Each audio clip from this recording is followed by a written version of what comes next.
Hello guys, welcome back to the channel. कैसे हो आप सभी? आई होप आप सभी अच्छे होंगे और आप अपनी पढ़ाई काफ़ी अच्छे से कर रहे होंगे। आज हम इस वीडियो में कवर करने वाले अपने डीएसटीएल का पेपर सॉल्यूशन, जो कि हम स्टार्ट कर चुके हैं। हमने सेक्शन नंबर 1 कंप्लीट कर लिया था, हमारी जो प्रीवियस वीडियो थी। आज हम इस वीडियो में कंप्लीट करेंगे अपना section number B. Section number B में ये हमारे 5 क्वेश्चन आए थे। हम इन 5 क्वेश्चन को डिटेल में देखेंगे कि क्वेश्चन में क्या क्या पूछा गया था और किस तरीके से स्टेप बाय स्टेप हमें क्वेश्चन को सॉल्व करना है। तो सबसे पहले जो हमारा क्वेश्चन आया था, एक क्वेश्चन, वो क्या था? Construct a hash diagram for power set, और उसका जो ऑपरेशन गिवन था वो सबसेट था। Where P S is the power set define on set S, determine the whether it is lattice और नॉट। आपको एक सेट एस गिवन है, उसके एक आपको पावर सेट निकालना है। पावर सेट निकालने के बाद उसको आपको लैटिस बताना है कि वो लैटिस है या नहीं, by using the hash diagram. अब हैश डायग्राम आपको पता होना चाहिए और आपको लैटिस की कंडीशन पता होनी चाहिए कि भाई किसी भी हम सेट को लैटिस कब बोलेंगे कि भाई वो लैटिस है या नहीं है। तो बढ़ते हैं इसके सॉल्यूशन की तरफ। तो हमारा जो 2 का ए है, आज हम उसको सबसे पहले हम उसको देखेंगे। तो सबसे पहला हमारा जो सेट है वो क्या है? सेट के अंदर हमारे कौन कौन से एलिमेंट है? ए है, बी है और सी है। अब सबसे पहले इसका क्या बताना है? पीएस यानी पावर सेट। अब पावर सेट के लिए मैंने आपको बता रखा है, पावर सेट का फॉर्मूला क्या होता है? 2 की पावर एन। एन क्या होता है? Number of element. 2 की पावर नंबर ऑफ एलिमेंट कितने? 3। तो 2 की पावर 3 यानी 8। यानी हमारे जो पावर सेट के अंदर एलिमेंट आएंगे वो कितने आएंगे? 8 आएंगे। और पावर सेट मैंने आपको बता रखा है कि कैसे बनाते हैं पावर सेट। जो भी हमारे इसके एलिमेंट्स हैं, हम एलिमेंट्स को किसके अंदर लिखते हैं? एक सेट बनाते हैं उसका। सबसे पहले हम इंडिविजुअली बना लेंगे ए, देन बी, और फिर क्या होगा हमारा सी। फिर पेयरिंग में कर लेंगे। फिर पेयरिंग में कैसे आएगा हमारा? A B, then A C, then B C. ठीक है, फिर ये खुद आ जाएगा पूरा सेट ए बी सी, और लास्ट में क्या आएगा हमारा? 5, क्योंकि 5 तो हर पावर सेट का एक सेट होता है। आई होप आपको क्लियर होगा कि ये हमने बना लिया पावर सेट। अब वो क्या कहता है कि आपको बनाना है हैश डायग्राम। इसका हैश डायग्राम बना के आपको चेक करना है कि भाई ये लैटिस है या नहीं है। सबसे पहले आपको पता होना चाहिए कि लैटिस की कंडीशन बेसिकली होती क्या है। लैटिस की कंडीशन क्या होती है? उसका greatest lower bond and least upper bond उसके अंदर क्या करना चाहिए? एग्जिस्ट करना चाहिए। तो हम उसको क्या बोलेंगे? वो हमारा क्या है? लैटिस है। अब हमें इसका हैश डायग्राम बनाना है। हैश डायग्राम के लिए आप 2 चीज़ें सबसे पहले आप याद रखें। सबसे पहले आप टॉप एलिमेंट और लोअर एलिमेंट। ठीक है, अब भाई टॉप एलिमेंट और लोअर एलिमेंट क्या होगा? लोअर एलिमेंट यानी सबसे नीचे वाला एलिमेंट, और टॉप एलिमेंट यानी सबसे ऊपर वाला एलिमेंट। सबसे लार्जेस्ट सबसेट का जो आपका पावर सेट बना है, उसमें लार्जेस्ट सबसेट कौन सा है? लार्जेस्ट यानी किसके अंदर सबसे ज़्यादा एलिमेंट है? यानी 3 का आपके सबसे ज़्यादा एलिमेंट है। तो सबसे बड़ा लार्जेस्ट आपका सबसेट ये है। और सबसे छोटे की अगर मैं बात करूँ, सबसे छोटा कौन सा है? 5। 5 का मतलब क्या होता है? खाली, उसके अंदर तो कुछ ही नहीं है। तो वो क्या हुआ हमारा? सबसे छोटा। ठीक है, अब हम क्या देखेंगे? अब हमें इसका बनाना है हैश डायग्राम। हैश डायग्राम में सबसे पहले हम नीचे लिखते हैं अपना सबसे लोअर वाला एलिमेंट। ठीक है, सबसे लोअर एलिमेंट कौन सा है? 5, जिसके अंदर कुछ नहीं है। उसके बाद एक, यानी जिसके अंदर एक एलिमेंट है। वो कौन कौन से सबसेट है? हमारा ए है, बी है और सी है। अब उसके बाद एक के 1 के बाद देन 2। ऐसे कौन कौन से सबसेट है जिसके अंदर 2 एलिमेंट है? वो कौन कौन से हैं हमारे? ए बी है, ए सी है, और फिर कौन सा हमारा? बी सी है। अब इसके बाद हम देखेंगे कि वो कौन सा एलिमेंट है जिसके अंदर सबसे ज़्यादा एलिमेंट है, वो सबसे टॉप पे आएगा। तो वो हमारा कौन सा आएगा? ए बी और सी। बस आपको क्या करना है? इनको ज्वाइन कर देना है। ठीक है, ये इससे ए, और ये इससे आप कर लेंगे, आप इसको ज्वाइन कर देंगे, और ये सारे जो एलिमेंट है ये इससे ज्वाइन हो जाएंगे। ठीक है, और ये जो है हमारा यहाँ पहुँच जाएगा। अब ये हमारा बन गया हैश डायग्राम। अब भाई हैश डायग्राम में आपको क्या बताना था कि लैटिस है या नहीं है। लैटिस के लिए कंडीशन क्या है कि ग्रेटेस्ट लोअर बॉन्ड और लीस्ट अपर बॉन्ड एग्जिस्ट करना चाहिए। अब आप किसी भी एलिमेंट का देख लो, किसी भी एलिमेंट का आप चेक कर लो कि ग्रेटेस्ट लोअर बॉन्ड और लीस्ट अपर बॉन्ड हमारा एग्जिस्ट कर रहा है या नहीं कर रहा। फॉर एग्जाम्पल आप ए और बी का देखो, ए और बी का लोअर लीस्ट अपर बॉन्ड और ग्रेटेस्ट लोअर बॉन्ड कौन सा है? बताओ आप। एग्जिस्ट कर रहा है? नहीं कर रहा। ए बी और 5 क्या है इसका? लीस्ट अपर बॉन्ड और ग्रेटेस्ट लोअर बॉन्ड। अगर मैं ए बी और बी सी का देखूं, अगर मैं ले लूँ ए बी और बी सी, तो इसका एल यू बी क्या है? Least upper bound A B C, और ग्रेटेस्ट लोअर बॉन्ड क्या है इसका? ग्रेटेस्ट लोअर बॉन्ड क्या है इसका? ए 5। ऐसे आप ए और बी का देख लो, ए और बी का क्या है हमारा? लीस्ट अपर बॉन्ड क्या एग्जिस्ट कर रहा है? ए सी। ग्रेटेस्ट लोअर बॉन्ड क्या? 5। यानी हर एलिमेंट का एल यू बी और जी एल बी हमारा हर एलिमेंट के एग्जिस्ट कर रहा है। इसका मतलब क्या है कि हम क्या लिखेंगे, नीचे लिखेंगे सिंस एवरी पेयर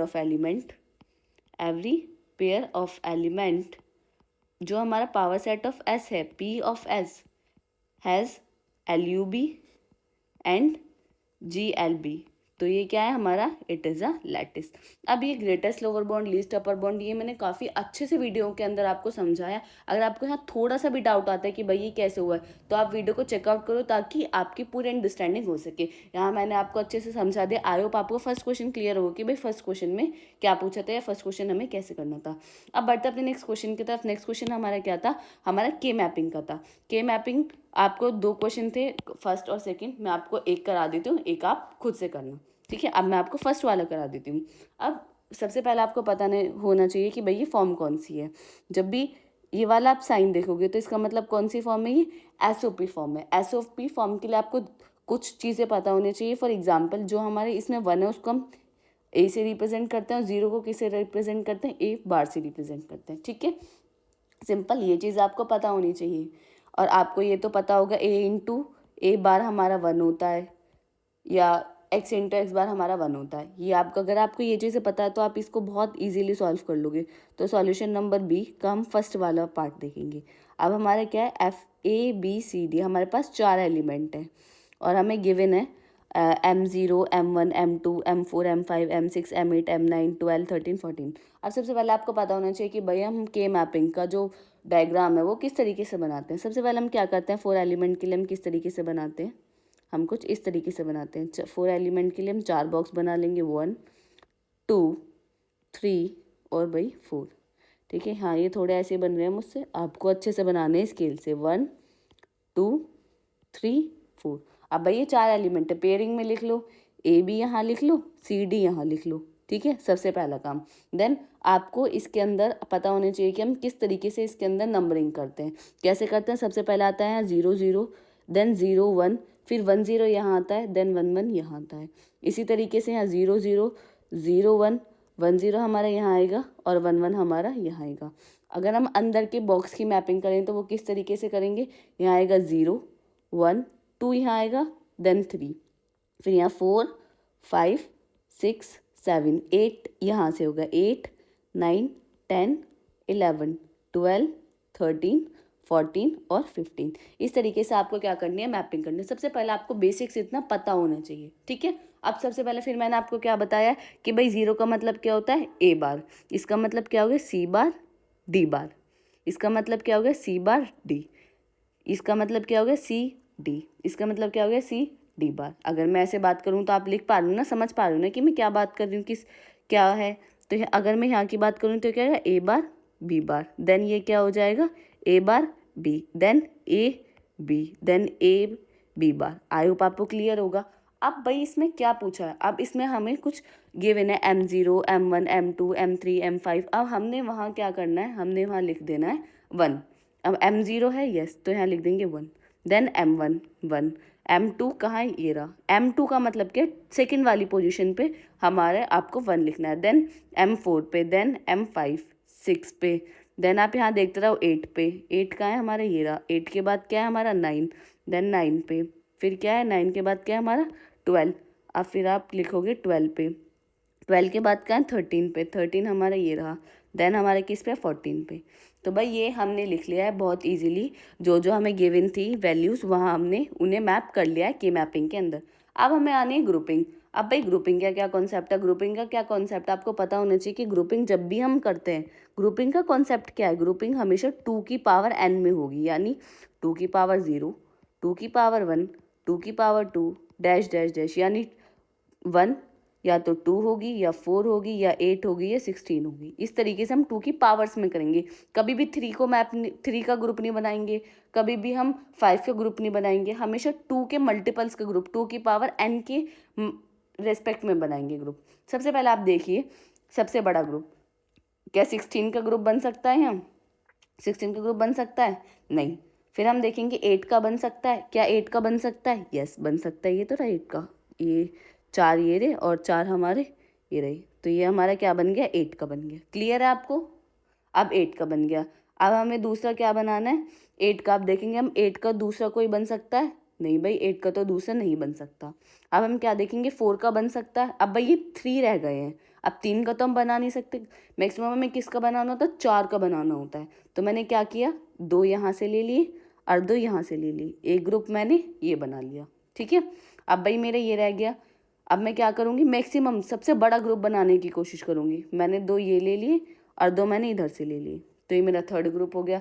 तो मेरे कितने ग्रुप बन गए, अब आप चेक करो मेरे कितने ग्रुप बन गए। ये मेरा ग्रुप नंबर 1 हो गया, ये मेरा ग्रुप 2 हो गया, ये मेरा हो गया ग्रुप 3 हो गया, यानी मेरे 3 ग्रुप बन गए। अब आपको इसमें कन्फ्यूज़न बिल्कुल भी नहीं होनी चाहिए भाई ये ग्रुपिंग कैसे हुई या ये ग्रुप कैसे बने। अब ग्रुप कैसे बनता है मैं आपको बताती हूँ। सबसे बड़ा 4, देन हमने 2 ये। अब आप ये सोचो कि मिड ले लो, ठीक है, ये हमने मिड ले लिया, आप इस यहाँ से इसे फोल्ड कर दो। ठीक है, आपने इसे फोल्ड करा तो ये और ये आपस में ओवरलैप कर रहे हैं ना, तो इसलिए हमने इनका एक ग्रुप बना लिया। ये और ये आपस में ओवरलैपिंग कर रहे हैं ना, जैसे आप यहाँ से मोड़ दोगे, हाँ भाई कर रहे हैं, तो इसका मतलब हमने इनका एक ग्रुप बना लिया। क्लियर है आपको मैंने किस तरीके से ग्रुप बनाया। यहाँ ओवरलैपिंग अलाउ होती है, ओवरलैपिंग हमने यहाँ की है, बट हमें क्या करना, बड़े से बड़ा ग्रुप बनाना है और हमें देखना है कि ज़्यादा ग्रुपिंग नहीं करनी, हमें ज़्यादा मतलब बड़ा ग्रुप बनाना और सारे एलिमेंट्स को कवर करना है। तो भाई वो चीज़ तो हमारी होगी, हमने सारे एलिमेंट्स को कवर भी कर लिए और हमारी ग्रुपिंग भी हो गई है। ठीक है, सारे एलिमेंट्स कवर हो गए, नहीं हो गए। अब आती है यहाँ की हमें मिनिमाइज इसे किस तरीके से करना है।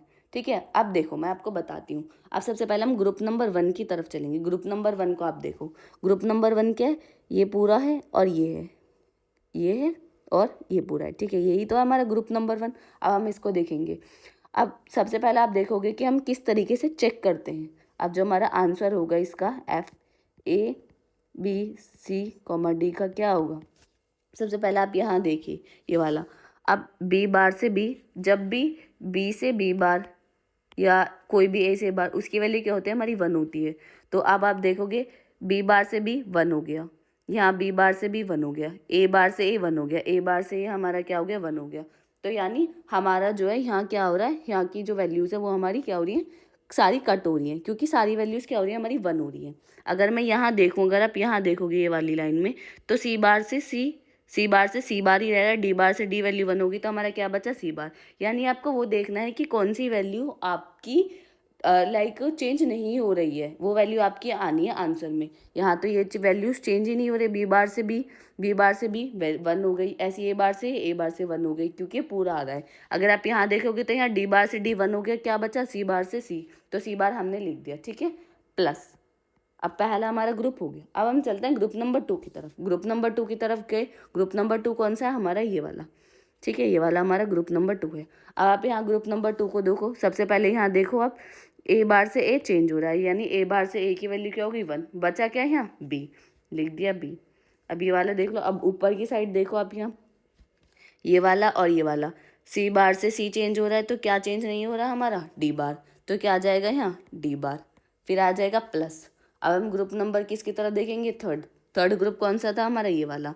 अब आप देखो, पहले यहाँ देख लेते हैं, ये A बार से B चेंज हो रहा है, क्या बचा हमारा, A बार, और प्लस सॉरी A बार आ गए हैं, क्योंकि B बार से B 1 हो गया। अब हम ये वाला देख लेते हैं, यहाँ पे क्या आएगा, C बार से C 1 हो गया, क्या बचा, D बार। आई होप आपको क्लियर होगा, ये हो गया हमारा इसका आंसर, ये हो गया हमारा मिनिमाइजेशन। हमारा आंसर क्या था, अब मैं एक बार और लिख देती हूँ, ABCD का आंसर हमारा क्या था, C bar plus B D bar plus A bar D bar. I hope आपको क्लियर होगा कि ये हमारा किस तरीके से हमने इसे मिनिमाइजेशन किया है। आपको यहाँ कोई कन्फ्यूज़न तो नहीं है कि हमने किस तरीके से इसको लिया है। अब आप देखोगे जैसे रो वाइज कॉलम वाइज जैसे ये अरेंज है उसी तरीके से लिया है। आपको ये देखना है, अगर मैं देखूँ कि जैसे फॉर एग्जांपल मैं आपको एक बार समझा देती हूँ, लाइक सी डी बार और लाइक सी बार डी बार। अब आप देखो सी बार से सी से सी बार हो रहा है, तो इसकी वैल्यू हो गई 1, बचा क्या, डी बार, तो हमने क्या लिख दिया, डी बार। कुछ इस तरीके से हमने इन वैल्यूज़ को सॉल्व किया। आई होप आपको क्लियर होगा कि किस तरीके से हमने सॉल्व किया है। अब ये जो सेकंड वाला क्वेश्चन है बहुत इजी है, बहुत ज़्यादा इजी है और इसको आप बहुत इजीली कर लोगे, सिंपल मैपिंग है। ठीक है, आई होप आपको क्लियर हो गया। मैंने करा दिया आपका फर्स्ट। अगर आपको सेकंड में कोई भी डाउट है तो आपको जो नोट्स मिलेंगे, जो इसका PYQ सॉल्यूशन मिलेगा, वहाँ आपको प्रॉपर सॉल्यूशन मिलेगा इसका। ठीक है, वहाँ आप जाके चेकआउट कर सकते हो। या आप मुझे को कमेंट सेक्शन में बता देना, तो मैं आपको इसके लिए अलग वीडियो बना दूँगी। वैसे आपको कोई दिक्कत नहीं होगी, मैं आपको एक बार भी फिर भी इसका थोड़ी हिंट दे देती हूँ, कभी आपको थोड़ी प्रॉब्लम हो तो सिंपली आपको क्या करना है, इसी तरीके से इसको बनाना है। 1 2 3 4 इसी तरीके से, ठीक है। वही ABCD सेम सब चीज़ें करनी है, बस जो मैपिंग है वो थोड़ी बहुत ईजी हो जाएगी इसके अंदर, ठीक है। अब बढ़ते अपने नेक्स्ट क्वेश्चन की तरफ, जो कि हमारा क्वेश्चन नंबर 2 का सी था। अब ये क्वेश्चन था कि जब भी ऐसे क्वेश्चन आते हैं, ये आपको सबसे पहले इसके लिए प्री रिक्वायर्ड है कि आपको लॉ ऑफ इन्फरेंसेस के रूल्स याद होने चाहिए। वो कुछ 11 रूल्स हैं, आप उनमें से 3 रूल या 4 रूल याद कर लोगे, तो मैंने आपको वीडियो में बताया कि आपको कौन से याद करने हैं, तो आपके मैक्सिमम क्वेश्चन उससे सॉल्व हो जाएंगे। पहला है हमारा law of ponens, first rule, law of tolerance and simplifications, और एक दो और है। यहाँ पे 3-4 रूल याद कर लोगे ना, तो आपके मैक्सिमम क्वेश्चन हो जाएंगे, और यहाँ से आपको क्वेश्चन मिलेगा ही मिलेगा, ठीक है। अब ये क्वेश्चन सबसे पहले, ये क्वेश्चन आपको किस तरीके से करना होता है वो मैं आपको बताऊंगी। अब सबसे पहले आपको ये क्वेश्चन पढ़ना है, और आपको हर सेंटेंसेस को एक वेरिएबल असाइन करना है, ठीक है। कैसे करेंगे अब हम वो देखेंगे। अब इसका हम सॉल्यूशन देखते हैं। क्वेश्चन नंबर सी का सॉल्यूशन सबसे पहले क्या है, it is not Sunny this afternoon. It is not Sunny this afternoon को हम क्या मान लेंगे, एस। एक वेरिएबल असाइन किया मैंने उसको एस, और मैंने एस को क्या बोल दिया कि क्या बोला, it is Sunny this afternoon. वो नॉट बोला, मैंने ऐसे बोल दिया कि it is Sunny this afternoon, ठीक है। ये मैंने इस तरीके से आपको क्या करना है, एक सेंटेंस लेना और उसको एक वेरिएबल असाइन करना है। फिर क्या है, and it is colder than yesterday. It is colder than yesterday, मैंने एक वेरिएबल लिया सी, उसको असाइन किया कि ये क्या बता रहा है कि it is colder than yesterday, colder than yesterday, ठीक है, यस्टरडे। फिर क्या बोल रहा है, we will go swimming. We will go swimming का मैंने क्या मान लिया कि एक वेरिएबल है डब्लू, जो क्या रिप्रेजेंट कर रहा है कि वी विल गो स्विमिंग, कि हम स्विमिंग के लिए जा रहे हैं, ठीक है। We will go swimming. Next क्या है हमारा, ओनली इफ़ इट सनी। अब मैं सनी को दोबारा नहीं लूँगी, क्योंकि यहाँ मैंने सनी का जो है वेरिएबल को असाइन कर दिया। अब मैं ये दोबारा कोई एक नया सेंटेंस नहीं मानूंगी। देन क्या लिखा, if we do not go swimming. If we do not go swimming भी हमारा पहले हो चुका है, क्योंकि स्विमिंग को हम पहले ही डब्लू असाइन कर चुके हैं, तो हम इसे बार बार नहीं करेंगे। फिर क्या लिखा है, then we will take a canoe trip. We will take a canoe trip को मैंने क्या मान लिया, एक वेरिएबल मान लिया टी, जो क्या रिप्रेजेंट कर रहा है, we will take a canoe trip, ठीक है, कैनोई ट्रिप। देन उसके बाद क्या लिखा हुआ है, if we take a canoe trip. If we take a canoe trip अब मैं दोबारा नहीं लूँगी, क्योंकि यहाँ मैं कैनोई ट्रिप ऑलरेडी असाइन कर चुकी हूँ टी को। Then we will be home by sunset. We will be home by sunset मैंने क्या मान लिया कि ये मेरा वेरिएबल क्या है, एच, जो क्या रिप्रेजेंट कर रहा है, we will be home by sunset, ठीक है, सनसेट। अब ये तो हो गए मेरे सारे प्रीमाइसेस, ठीक है। अब मेरा कंक्लूजन क्या है, कंक्लूजन आपको मिला हुआ था। कंक्लूजन क्या है, we will be home by sunset. Conclusion क्या है कि हम we will be home by sunset, यानी एच, एच हमारा आना चाहिए कंक्लूजन। ये जो हमारे सारे कहलाते हैं, हमारे कहलाते हैं प्रीमाइसिस, और ये होता है हमारा कंक्लूजन। हमें इन सबको सॉल्व कर कर ये कंक्लूजन लाना होता है कि हमारा कंक्लूजन ये है। अब इन क्वेश्चन को सॉल्व करने के लिए मैंने आपको बताया कि आपको प्री रिक्वायर्ड है कि आपको लॉ ऑफ इन्फरेंसेस पता होने चाहिए। अगर आपको नहीं पता तो कोई दिक्कत नहीं, आप चेकआउट कर लेना, डिस्क्रिप्शन में आपको लिंक मिलेगा। अब सबसे पहले हम इनके क्या बनाते हैं, प्रीमाइसिस बनाते हैं कि हम किस तरीके से बनाएंगे। सबसे पहले क्या लिखा, it is not Sunny this afternoon. It is not Sunny this afternoon कहाँ है, ये रहा, it is Sunny this afternoon. मैंने क्या माना, it is Sunny this afternoon, but वहाँ क्या है, नॉट सनी दिस आफ्टरनून, यानी नेगेशन, नेगेशन यानी नॉट एस, ठीक है, पहला। देन एंड का मतलब क्या होता है, दिस। ये आपने ऑपरेटर पढ़ा होगा, ये क्या रिप्रेजेंट कर रहा है, एंड, तो इसका मतलब एंड का ऑपरेटर लगा। देन क्या हो रहा है, it is colder than yesterday. It is colder than yesterday आपका कौन सा रिप्रेजेंट कर रहा है, वेरिएबल सी, तो हमारा पहला बन गया। अब यहाँ आप देखो कि आप इसको किस तरीके से सिंप्लीफाई कर सकते हो। अब आपका एक रूल होता है सिंप्लीफिकेशन। अब मैं ये हाँ आपको बता रही हूँ, बट आपको वहाँ जाके ज़रूर चेकआउट करना, ताकि आपको ज़्यादा अच्छे से क्लियरिटी हो। अब लॉ जो आपका सिंप्लीफिकेशन रूल होता है, वो सिंप्लीफिकेशन रूल आपका क्या कहता है, मैं यहाँ लिख देती हूँ आपके दो रूल है। सिंप्लीफिकेशन रूल क्या कहता है कि पी एंड क्यू का अगर आप एंड ऑपरेशन लगाओगे तो आपका जो आंसर आएगा वो पी आएगा। ये होता है हमारा सिंप्लीफिकेशन रूल, ठीक है, सिंप्लीफिकेशन रूल। एक हमारा होता है लॉ ऑफ पोनेंस। लॉ ऑफ पोनेंस क्या होता है, P इम्प्लाइज Q, तो आपका जो कंक्लूजन आएगा वो क्या आएगा आपका Q। ये क्या होता है लॉ ऑफ पोनेंस। एक हमारा लॉ ऑफ टोलेरेंस होता है, वो क्या कहता है, not Q P implies Q, तो आपका आंसर क्या आएगा नॉट P। ये होता है हमारा लॉ ऑफ टोलेरेंस। ये आपको 3 रूल इस क्वेश्चन में लगाने हैं और आपका क्वेश्चन हो जाएगा बहुत इजीली सॉल्व। ठीक है, अब आप किस तरीके से करोगे वो मैं आपको बताती हूँ। अब यहाँ मैंने आपको क्या बताया, कौन सा रूल लगेगा, सिंप्लीफिकेशन। सिंप्लीफिकेशन रूल क्या कहता है कि अगर हम P और Q का एंड करते हैं तो हमारा आंसर क्या आता है, P आता है। तो यहाँ P क्या है, P क्या है यहाँ हमारा S, तो इसका मतलब आंसर क्या आएगा हमारा नॉट S। ठीक है, क्लियर है आपको, ये हो गया हमारा फर्स्ट स्टेप।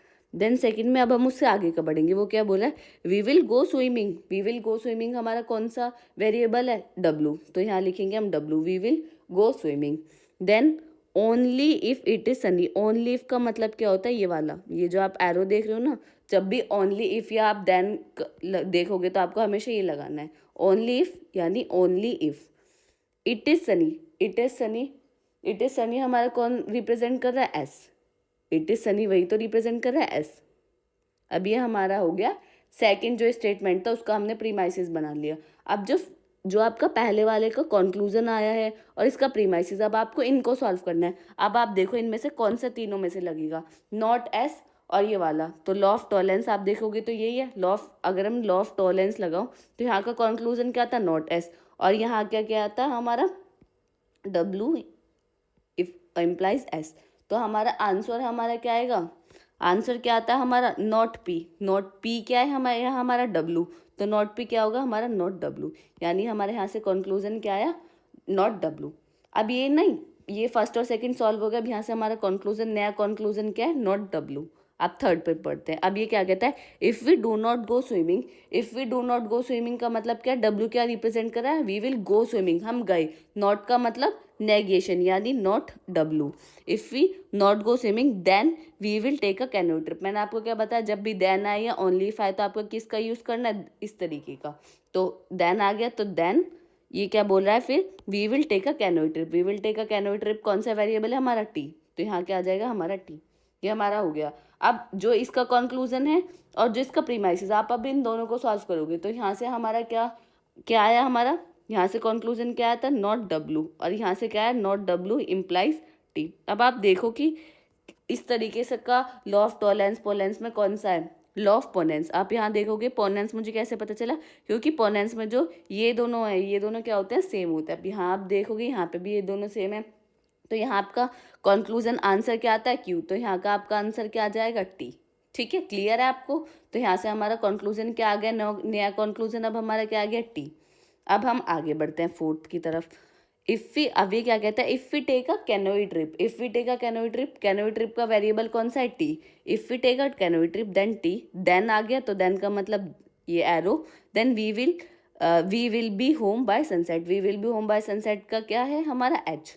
अब इसका कंक्लूजन क्या था हमारा T, और इसका प्रीमाइसिस क्या है, अब इन दोनों को सॉल्व करना है। तो कैसे सॉल्व करेंगे, हम कैसे सॉल्व करेंगे, T and T implies H। अब आप यहाँ देखो यहाँ कौन सा लेगा, अब ये T और T यहाँ दोनों सेम है, तो इसका मतलब क्या लगेगा, लॉ ऑफ पोनेंस लगेगा। लॉ ऑफ पोनेंस क्या कहता है कि हमारा जो राइट साइड होगा वो हमारा आंसर होगा। तो हमारा राइट साइड क्या है, H, तो हमारा H क्या है, हमारा इसका आंसर है। तो हमारा H आंसर है, और जो हमारा क्वेश्चन कह रहा है, क्वेश्चन का कंक्लूजन भी क्या है, H। तो इसका मतलब जो हमने किया है वो सही है, और क्वेश्चन के कंक्लूजन पे हम पहुंच गए हैं, क्योंकि हमारा कंक्लूजन भी क्या है, H आया है। आई होप आपको क्लियर होगा। अब भाई ये क्वेश्चन आपको कभी कभी लाइक नहीं होते आपसे, बट अगर आप इसको इस तरीके से करोगे ना, जैसे मैंने आपको बताया है स्टेप बाय स्टेप, तो आपको कभी गलत नहीं होगा। ये क्वेश्चन बहुत ईजी है, बहुत ज़्यादा ईजी है, बहुत अच्छे से आप अपने नंबर को गेन कर सकते हो। 7 नंबर आपको सिर्फ और सिर्फ इस पे मिल जाएंगे, बताओ। ठीक है, अब बढ़ते हैं अपने नेक्स्ट क्वेश्चन की तरफ, जो कि हमारा क्वेश्चन नंबर D। अब भाई क्वेश्चन नंबर D हमारा क्या कहता है, क्वेश्चन नंबर D के अंदर हमारा ग्रुप से है ये, हम आपको क्या गिवन है, एक साइड ग्रुप गिवन है 1 -1 I और -I।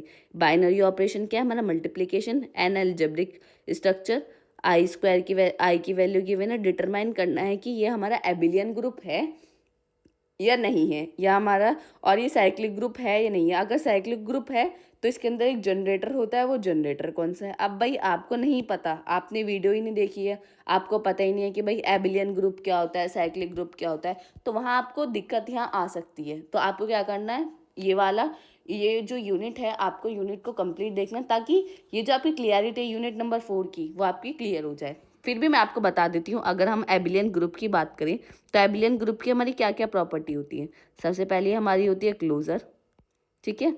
देन हमारी होती है एसोसिएटिव, एसोसिएटिव। थर्ड होती है हमारी आइडेंटिटी, ठीक है, आइडेंटिटी। फोर्थ होती है हमारी इनवर्स, और ये एक हमारी होती है कम्यूनिटेटिव लॉ, कम्यूनिटेटिव लॉ। ये होती है हमारी एबिलियन ग्रुप की, ठीक है। साइक्लिक ग्रुप क्या होता है, साइक्लिक ग्रुप एक ऐसा ग्रुप होता है कि उसके अंदर अगर हम कोई एलिमेंट ले और उसकी पावर को बढ़ाते जाएं, और वो एलिमेंट जो है जिसकी हम पावर को बढ़ा रहे हैं वो ग्रुप के सारे एलिमेंट को जनरेट कर दे, तो हम उसको बोलेंगे कि वो हमारे क्या है, साइक्लिक ग्रुप। साइक्लिक ग्रुप की कंडीशन क्या होती है, ए की पावर एन। वो अब हम देखेंगे कि किस तरीके से हम क्वेश्चन को सॉल्व करते हैं। आई होप आपको क्लियर होगा कि एबिलियन ग्रुप क्या होता है और हमारा साइक्लिक ग्रुप हमारा क्या होता है, ठीक है। अब सबसे पहले भाई हम क्वेश्चन को सॉल्व कर लेते हैं। अब आपको क्या है, सेट गिवन है 1 -1 आई और माइनस आई।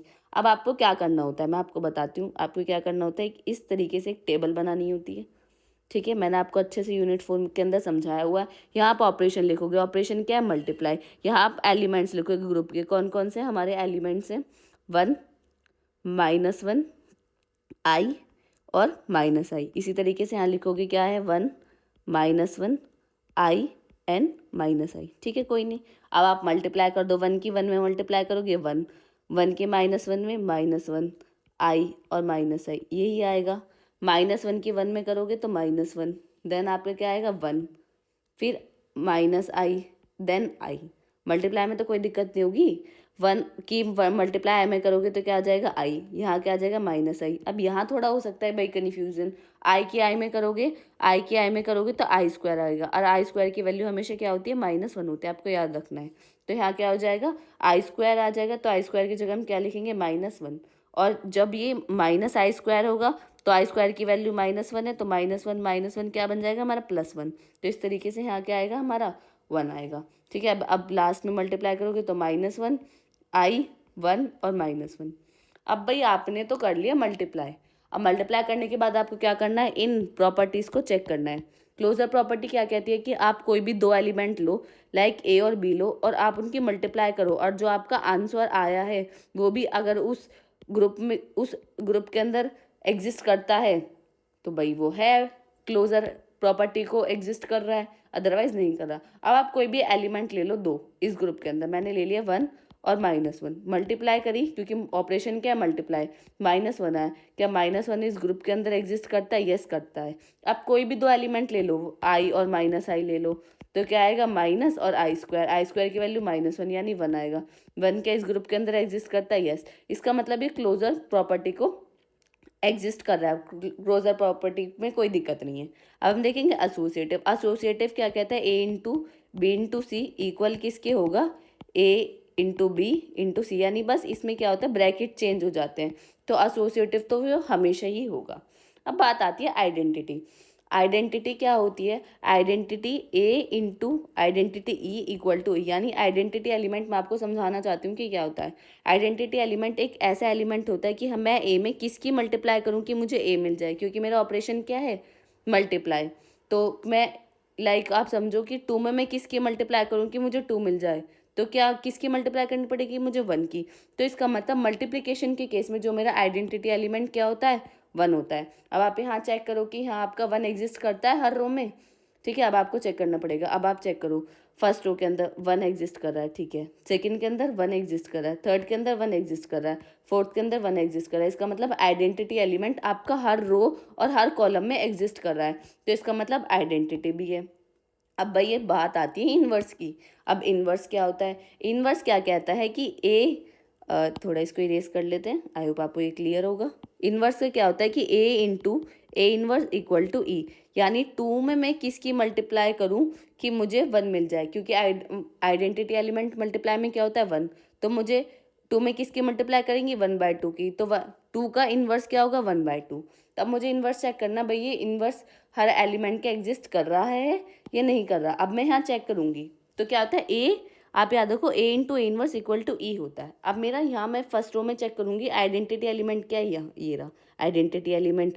तो ए 1 का इन्वर्स क्या हुआ 1, क्योंकि मैं 1 की 1 में मल्टीप्लाई कर रही हूँ तो मुझे क्या मिल रहा है आइडेंटिटी एलिमेंट। वो यही तो कहता है कि ए में इन्वर्स की मल्टीप्लाई करती हूँ तो मुझे क्या मिलता है आइडेंटिटी एलिमेंट।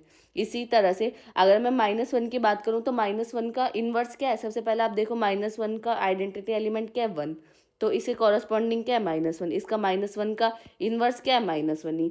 अगर मैं आई का इन्वर्स पूछूं तो आई में आप आई की रो में आप चेक करो 1 का ही रहा, तो आई का इन्वर्स क्या है, इसके कॉरस्पॉन्डिंग क्या है -1, ये इसका क्या हुआ इन्वर्स हो गया। -1 का अगर मैं पूछूं तो 1 ये रहा, -1 का इन्वर्स क्या है 1, यानी हर एलिमेंट का भाई इन्वर्स भी एग्जिस्ट कर रहा है, कोई दिक्कत नहीं।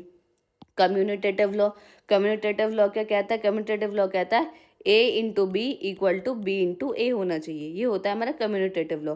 अब आप रो नंबर 1 और रो नंबर 2 को देखो, दोनों सेम है, कोई दिक्कत नहीं, बस आगे पीछे हो गए हैं। तो a into B equal to B into A है नहीं है, अगर आप दोनों को देखो तो इसका मतलब ये क्या है कम्यूटेटिव लॉ को भी ओबे कर रहा है। इसका मतलब भाई अब हमें इतनी सारी चीज़ों से क्या पता चला, भाई ये एबिलियन ग्रुप तो है, एबिलियन ग्रुप तो है, क्योंकि सारी प्रॉपर्टी को सेटिस्फाई कर रहा है और मैंने आपको करके दिखा देंगे किस तरीके से कर रहा है। अब बात आती है साइक्लिक ग्रुप की।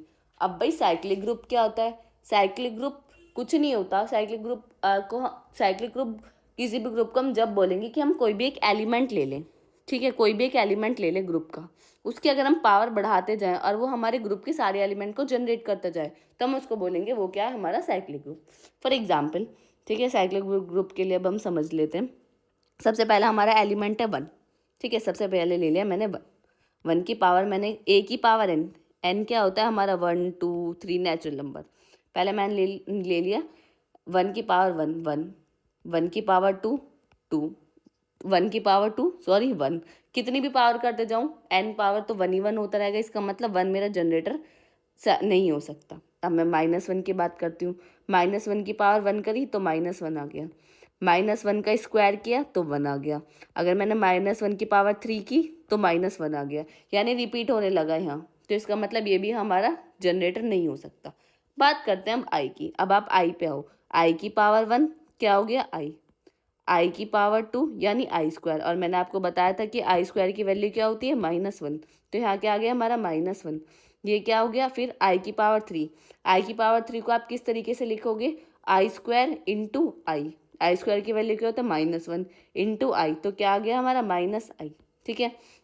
अब आई की पावर आप 4 करो, आई की पावर 4 को आप ऐसे लिख सकते हो आई स्क्वायर इंटू आई स्क्वायर की वैल्यू क्या होती है -1 और -1, तो -1 के -1 से मल्टीप्लाई करेंगे तो क्या हो गया 1, यानी आई हमारा क्या है एक ऐसा एलिमेंट है ग्रुप के अंदर जिसकी मैं पावर बढ़ाते जा रही हूँ तो वो मेरे पूरे ग्रुप के एलिमेंट को जनरेट कर रहा है। ग्रुप के एलिमेंट क्या है 1 -1 i -i, जनरेट कर दे 1 -1 -i और 1, सारे एलिमेंट को जनरेट कर दिया। इसका मतलब आई क्या है मेरा जनरेटर है, और जो मेरा ये ग्रुप है ये क्या है मेरा साइक्लिक ग्रुप, क्योंकि इसके अंदर जनरेटर एग्जिस्ट कर रहा है। अगर कोई भी जनरेटर एग्जिस्ट करता है तो हम उसको क्या बोलते हैं भाई वो हमारा ग्रुप कैसा है, हमारा साइक्लिक ग्रुप है। आई होप आपको क्लियर होगी भाई साइक्लिक ग्रुप ये है या नहीं है और ये किस तरीके से है। अब हमें एक जनरेटर मिल गया माइनस, अगर आप देखोगे -i को आप चेक करो, हो भी सकता है नहीं हो सकता, बट हमें आई तो पहले मिल गया तो हमें ये तो पता चल गया कि भाई ये साइक्लिक ग्रुप है। अब आप जनरेटर को देख लो कि -i को आप चेक कर लो कि है या नहीं है,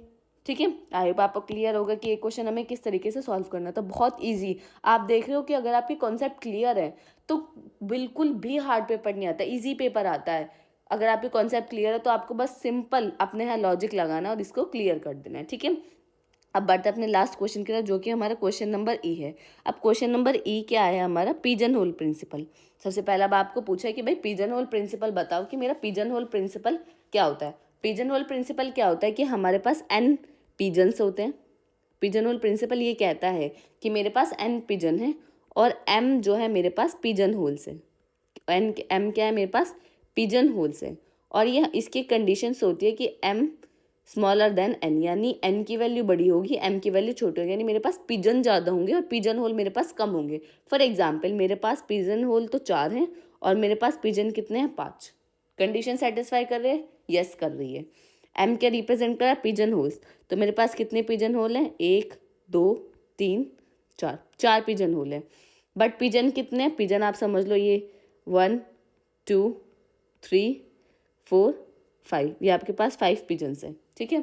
अब ये क्या करना है कि आपको पिजन होल के अंदर पिजन को बैठाना है। आपने एक पिजन को यहाँ बिठा दिया, एक को यहाँ बिठा दिया, एक को यहाँ बिठा दिया, एक को यहाँ बिठा दिया, अब एक पिजन तो रह गया। अब ये पिजन होल प्रिंसिपल क्या कहता है कि एटलीस्ट एक पिजन होल के अंदर एक से ज़्यादा पिजन होगा। क्या कहता है कि एक पिजन होल के अंदर एक से ज़्यादा पिजन होगा। तो भाई ये पिजन को आप यहाँ रख सकते हो, कहीं पे भी रख सकते हो। तो ये होता है हमारा पिजन होल प्रिंसिपल कि भाई एक पिजन होल के अंदर एक से ज़्यादा पिजन होंगे। अगर मैं यहाँ ज़्यादा ले लूँ, 6 पिजन ले लूँ, तो इसमें भी 2 हो जाएंगे, इसमें भी 2 हो जाएंगे, यानी बस सिंपल आपका क्या है कि पिजन इसमें कम होता है, पिजन ज़्यादा होते हैं, पिजन होल कम होते हैं। और ये कहता है कि जब हम पिजन होल के अंदर पिजन को इंसर्ट करेंगे तो पिजन होल के अंदर जो है एटलीस्ट वो एक से ज़्यादा पिजन को कंटेन करेगा, that is called pigeon hole, ठीक है। ये होता है हमारा पिजन होल। तो एक्सप्लेनेशन आपको पहला पार्ट हो गया, पिजन होल क्या होता है प्रिंसिपल, ठीक है। अब आपको एक इस पर न्यूमेरिकल गिवन है। न्यूमेरिकल बहुत ज़्यादा ईजी, अगर आपको पिजन होल प्रिंसिपल क्लियर है तो न्यूमेरिकल तो आप ऐसे ही कर दोगे। क्या है, describe generalise form of pigeon hole with hole principle. ये भी हमारा क्या है, जनरलाइज फॉर्म आपको बतानी थी पिजन होल प्रिंसिपल की। वो सिंपली आपको क्या करना पड़ेगा, ये है थ्योरी पार्ट, ठीक है। अब आप जाओ वीडियो को चेकआउट करो, यूनिट नंबर 5 में काफ़ी अच्छे से पढ़ाया हुआ है मैंने, वहाँ पूरी थ्योरी आप देखो कि आपको किस तरीके से इसमें देखना है। हम जाएंगे सीधे न्यूमेरिकल पे, भाई न्यूमेरिकल क्या पूछा है, ठीक है। यहाँ हम इतनी डिटेल में नहीं जा रहे हैं कि मैं आपको एक एक चीज़ें बताऊँ, क्योंकि बहुत ज़्यादा लेंदी वीडियो हो जाएगी। तो सिर्फ आपको मैं क्या बता रही हूँ, कॉन्सेप्ट बता रही हूँ, आपको क्वेश्चन सॉल्व करके बता रही हूँ कि भाई आपको कोई भी डाउट ना हो। आपको प्रॉपर पेपर सॉल्यूशन, जैसे मैंने आपको बताया, इसके प्रॉपर आपको नोट्स मिलेंगे पेपर सॉल्यूशन का। तो आप वहाँ जाके अगर आपको प्रॉपर देखना है किस तरीके से आपको लिखना है, तो आप डिस्क्रिप्शन में आपको लिंक मिलेगा, आप वहाँ से डाउनलोड कर सकते हो और आप इसको अच्छे से अपने प्रैक्टिस कर सकते हो। अब हमने लास्ट क्वेश्चन था हमारा, अब इसमें एक न्यूमेरिकल है। न्यूमेरिकल क्या है, if 6 colour are to be paint 37 house, हमारे पास 6 कलर्स हैं और हमें 37 हाउस को पेंट करना है। क्या कहता है कि हमारे पास भाई 6 कलर हैं, ठीक है, हमारे पास 6 कलर्स हैं और उन 6 कलर से हमें 37 हाउस को पेंट करना है, होम्स को पेंट करना है, ठीक है। कोई दिक्कत नहीं, आपको शो करना है that at least 7 of them will be of same colour. आपको शो करना है कि जो कम से कम 7 जो कलर हाउस होंगे उनका क्या होगा, सेम कलर होगा। सिंपल, बहुत इजी क्वेश्चन है। सबसे पहले आप निकाल लो कि आपके पास होम कितने, 37, कलर कितने हैं, 6। जब आप इसको डिवाइड करोगे तो 6 पॉइंट कुछ समथिंग आएगा। तो हमें क्या लेना है, कि इंटीजर वैल्यू लेनी है, तो मैंने क्या ले लिया, 6, यानी 6 home each of 6 colour. 6 home जो होंगे वो 6 कलर के होंगे, ठीक है, कोई दिक्कत नहीं। बट यहाँ मेरा जो रिमाइंडर बचेगा वो क्या बचेगा, 1 बचेगा। किस तरीके से बचेगा, अगर आपको यहाँ बिल्कुल कन्फ्यूजन नहीं होनी चाहिए, क्योंकि जब आप इसको डिवाइड करोगे ना तो हमें कंप्लीट इंटीजर ले रहे हैं, ठीक है। 37 को जब आप 6 से डिवाइड करोगे तो ये वैल्यू, मेरी जो एग्जैक्ट वैल्यू आएगी मैं आपको बताती हूँ, 6.16666 ये वैल्यू आएगी। बट मैं क्या लेंगे, हम इसे पॉइंट में नहीं लेंगे, ठीक है, हम इसे पॉइंट में नहीं लेंगे, हम क्या लेंगे, कंप्लीट इंटीजर लेंगे। तो मैंने क्या ले लिया, 6। अब ये जो मेरा 1 है ये मेरा क्या बच गया, एज अ रिमाइंडर बच गया, कि मेरा 1 बच गया। अब इसका मतलब क्या है, ये जो लिखा हुआ है इसका मतलब क्या है कि हमारा 6 होम ईच ऑफ 6 कलर की, 6 होम जो है वो हमारे 6 कलर के हैं, ठीक है। 6 होम हो गए हमारे 6 कलर के। बट हमारा क्या आ गया, एक रिमाइंडर 1 आ गया, रिमाइंडर 1 बच गया, रिमाइंडर 1 बच गया। इसका मतलब क्या, will be a colour from the 6, जो हमारे 6 कलर हैं। अब 1 2 3 4 5 6, ठीक है। अब इसको red green yellow orange white और क्या होता है ब्लू कलर कर दिया, ठीक है। 6 हाउस को 6 कलर से हमने कर दिया। बट मेरा रिमाइंडर 1 बचा, इसका मतलब कोई ना कोई ऐसा घर होगा जो से 2 घर एक कलर के होंगे। क्यों, क्योंकि मेरे पास तो एक रिमाइंडर बच गया। जैसे पिजन और प्रिंसिपल यही तो कहता है कि यहाँ पिजन की बात हो रही है, यहाँ हाउस की बात हो रही है, यहाँ मेरे पास नंबर ऑफ कलर्स और नंबर ऑफ होम गिवन है। सिंपल, तो इसका मतलब क्या है कि 7 होम जो है may be have a same colour, जो 7 होम है वो मेरे सेम कलर के हो सकते हैं। बस आपको यही प्रूफ करना था, सिंपल। और कुछ नहीं करना था, बस आपको ये डिवाइड करके दिखाना था और ये लैंग्वेज लिखनी थी। अब लैंग्वेज आपको क्या लिखनी है समझ अगर आपको आ गया है तो लैंग्वेज आपको नोट्स में मिल जाएगी, आप वहाँ से देख लेना। आई होप आपको क्लियर होगा कि पिजनहोल प्रिंसिपल हमारा क्या कहता है। यहाँ पे भी तो यही कि हमारा एक बज गया, तो एक या तो वो रेड कलर का हो सकता है, वो ग्रीन का भी हो सकता है, येलो का भी हो सकता है, ऑरेंज वाइट ब्लू, कोई से भी जो घर होंगे, कोई 2 घर एक कलर के होंगे। तो इसका मतलब क्या है कि 7 होम में हैव अ सेम साइकिल या सेम कलर। आई होप आपको क्लियर होगा। यहाँ हमारा जो सेक्शन नंबर बी है वो कंप्लीट होता है। यहाँ हमने सारे क्वेश्चन देखे, यहाँ हमने अच्छे से देखा कि हर क्वेश्चन को हमें किस तरीके से सॉल्व करना था या हमारे क्वेश्चन में क्या क्या पूछा हुआ था। ठीक है, अब ये जो क्वेश्चन है काफ़ी ईजी क्वेश्चन है। जब आप इसको करोगे आप कमेंट सेक्शन में ज़रूर मुझे इसका आंसर बताओ ताकि मुझे लगे कि आप लोग कर रहे हो। आप इसका कमेंट सेक्शन में आंसर बताओ, मैं आपको फिर रिप्लाई में बताऊंगी कि आपका आंसर सही है या गलत है। तो वीडियो आपको अच्छी लगे तो लाइक कमेंट शेयर करना ना भूलें और चैनल को ज़रूर सब्सक्राइब कर लें क्योंकि आने वाले वीडियोस आपके लिए बहुत ज़्यादा इंपॉर्टेंट होंगे। हम सेक्शन नंबर सी को कंप्लीट देखेंगे, काफ़ी और कुछ भी अगर हमारे पास टाइम बचता है तो DSTL से रिलेटेड और भी हम कुछ इंपॉर्टेंट टॉपिक्स को कवर करेंगे। अगर आपको हमारे नोट्स चाहिए तो डिस्क्रिप्शन में आपको लिंक मिलेगा, आप वहाँ से हमारे नोट्स को डाउनलोड कर सकते हैं। हमारे इंस्टाग्राम पेज को आप ज़रूर फॉलो कर लें, वहाँ आप कोई भी क्वेरी को रिजॉल्व करा सकते हैं अपनी या कोई भी डाउट को पूछ सकते हैं। मिलते हैं किसी अगली वीडियो में। Thank you for watching this video.